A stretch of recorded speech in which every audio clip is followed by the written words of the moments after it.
और जिनको नहीं जरूरत क्या कर रहे हैं? मैं गवर्नमेंट एग्जाम की तैयारी कर रहा हूँ। अभी जो रोजगार की समस्या है देश में, बहुत सारे आप जैसे युवा पढ़ रहे हैं उनके सामने रोजगार की समस्या है, तो इसके लिए क्या सलाह दें सरकार को, कैसे करें? देखिए, सरकार हर किसी को सरकारी नौकरी नहीं दे सकती। मैं खुद तैयारी कर रहा हूँ, गवर्नमेंट जॉब आती हैं, हाँ लिमिटेड अमाउंट में है, जनसंख्या भी देश की ज़्यादा है। सरकार हर वक्त को सरकारी नौकरी तो दे नहीं सकती है। और जो भी प्राइवेट सेक्टर है या पीपीपी मॉडल पे सरकार काम कर रही है, जहाँ पे कॉन्ट्रैक्ट बेसिस पे लोगों को नौकरियाँ दी जा रही हैं, इसको सरकार बढ़ा सकती है। विदेशी संगठन है, उनसे सरकार मतलब कुछ ट्रीटी साइन करके, बैंक साइन करके, विदेशों में जैसे इसराइल में कई ट्रेड गए थे, रसिया में गए थे, विदेशों में इंडिया बहुत ज़्यादा जाते हैं। मतलब विदेशी जो पैसा इंडिया में आता है वो रेमिटेशन होते हैं, इंडिया में बहुत ज़्यादा आते हैं। तो इस तरीके से सरकार कर सकती है। सरकारी नौकरी सबको देना संभव नहीं है। मैं भी इसके लिए भारत सरकार स्टार्टअप भी कर रही है। हाँ, स्टार्टअप इंडिया सरकार ने किया तो था, पर बहुत ज़्यादा सक्सेसफुल अब तक हुआ तो नहीं है। सरकार के भी कुछ विफलता है, प्लस जो इंटरनेशनल ऑर्डर कुछ होता है, मतलब विदेशी हस्तक्षेप, इसमें बहुत ज़्यादा चीज़ें हैं। लेकिन हाँ, एक अच्छा मतलब इनिशिएटिव था गवर्नमेंट का, पर बहुत ज़्यादा सक्सेसफुल नहीं हो पाया। जमीन को नहीं उतार पाए, बहुत सारी चीज़ें। पहले बात तो कॉम्पिटिशन बहुत ज़्यादा बढ़ रहा है, ऊपर से इंडिया भी इमर्जिंग इकोनॉमी है, बहुत ज़्यादा इंडिया के पास अभी मतलब इतनी पावर नहीं है कि दुनिया में कंपटीशन दे सके। और इंडिया भी बेसिकली सीधे सर्विस सेक्टर पे चली गई। मैन्युफैक्चरिंग तो शुरू से इंडिया में ध्यान नहीं दिया। पहले खेती पे ध्यान देती थी, एग्रीकल्चर पे, तो सीधे सर्विस सेक्टर पे इंडिया चली गई। तो मैन्युफैक्चरिंग का जो गैप था, स्टार्टअप मैन्युफैक्चरिंग ही करता है, उस पर इंडिया ने शुरू से ध्यान नहीं दिया है। तो अचानक से ध्यान देना 10 साल के अंदर पॉसिबल नहीं है, टाइम लगेगा, पर हाँ आगे चल के हो जाएगा। तो स्टार्टअप जो इन्होंने किया है इसके लिए जो इंजीनियरिंग कॉलेज है, चाहे जो बड़े कॉलेज हैं, उनके स्टूडेंट को पकड़ करके स्टूडेंट को कॉलेज में जाना चाहिए ना, गवर्नमेंट को स्टार्टअप को लेकर कि बच्चे आप लोग जो है स्टार्टअप की तरफ ध्यान दें कि आप। देखिए, हमारा एजुकेशन सिस्टम ऐसा है कि हमारा एजुकेशन सिस्टम किताब पे ज़्यादा ध्यान दिया जाता है। प्रैक्टिकल और स्किल डेवलपमेंट पे शायद हमारे एजुकेशन सिस्टम पे फोकस शुरू से नहीं रहा है, और अभी भी कहीं से कहीं है। लेकिन न्यू एजुकेशन पॉलिसी जो इंडिया की आई थी, कहीं ना कहीं शायद अच्छे से अगर इम्प्लीमेंट किया जाए तो इसका कुछ अच्छा रिजल्ट देखने को मिलेगा। पर अभी तक जो हमारा एजुकेशन सिस्टम रहा है बस किताबी अध्ययन पर ज़्यादा जोर देता है, नंबर बच्चा पा गया, अच्छे परसेंटेज आ गया, बस वहीं तक बच्चे की शिक्षा और स्किल है।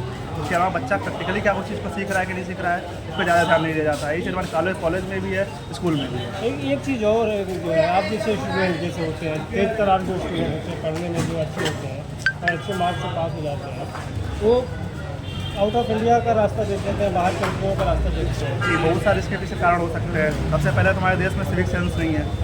हमारे देश में सिविक सेंस का मतलब हमारे देश के नागरिक खुद नहीं समझते उनकी जिम्मेदारी क्या है। देश में गंदगी हर जगह फैली रहती है, सभी लोग खाएंगे सड़क पे फेंक देंगे, सड़क पे थूक देंगे। हमारे देश की जो छवि ओवरऑल वर्ल्ड में जाती है वो अच्छी नहीं है। इंडिया में कोई भी थोड़ा भी सक्सेसफुल है, पैसा कमा रहा है, सोचता देश छोड़ के चला जाओ, क्योंकि विदेशों में जब जाएंगे, फॉरेन कंट्री में जाएंगे, यूरोप वगैरह में, वहाँ पे साफ़ सफाई, अच्छी लिविंग स्टैंडर्ड, अच्छी सड़कें, सब कुछ नियोजित तरीके से मिलता है। इंडिया में कहीं भी घर बन जाएगा, कहीं भी सड़क बन जाएगी, कहीं भी लोग थूक देंगे, कहीं भी कुछ लोग फेंक देंगे। तो इंडिया में एक तरीके से जो माहौल है, पोल्यूशन ज़्यादा है, यमुना का हालात देख सकते हैं। तो मतलब जो रहने का तरीका जो इंडिया में होना चाहिए ना, वो अच्छा नहीं है स्टैंडर्ड। तो इंडिया में थोड़ा भी किसी को बस पैसे आएगा, सोचेगा बाहर देश में चले जाओ। जो भी क्वालिफाइड होगा थोड़ा सा अपना स्टैंडर्ड बढ़ेगा। और इंडिया में इनकम ही कम है, जो पेमेंट लोग काम पे मिलनी चाहिए, इंडिया में लेस पे किया जाता है। उस काम के लिए विदेशों में ज़्यादा पे किया जाता है।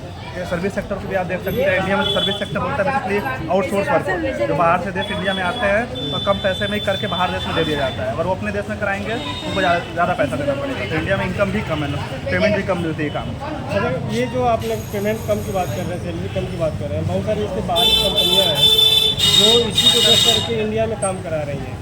रातों रात में यहाँ पे काम होते हैं, दिन में वहाँ पे बाई। वही आउटसोर्स मैंने कहा, आउटसोर्सिंग बीपीओ कहते हैं उसको। क्योंकि अगर किसी काम को अगर उनके देश में कराना है, शायद उनको 1 लाख रुपए देने पड़ेंगे, उसी काम को इंडिया में 10,000 में करा लेंगे, 10,000 20,000 में हो हाँ, जाता है। उनको फ़ायदा हो जाता है। और इंडिया वालों को भी रोजगार तो मिल रहा है, क्योंकि इंडिया की पॉपुलेशन बहुत ज़्यादा है।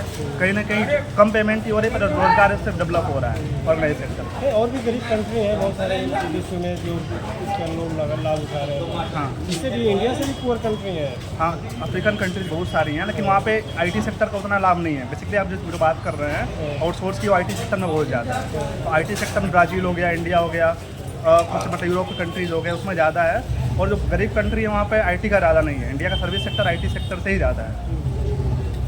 अच्छा, जब चाइना की बात करते हैं, हम लोग जब छोटे छोटे थे, 8वीं 10वीं में पढ़ रहे थे, उसमें वो जनसंख्या की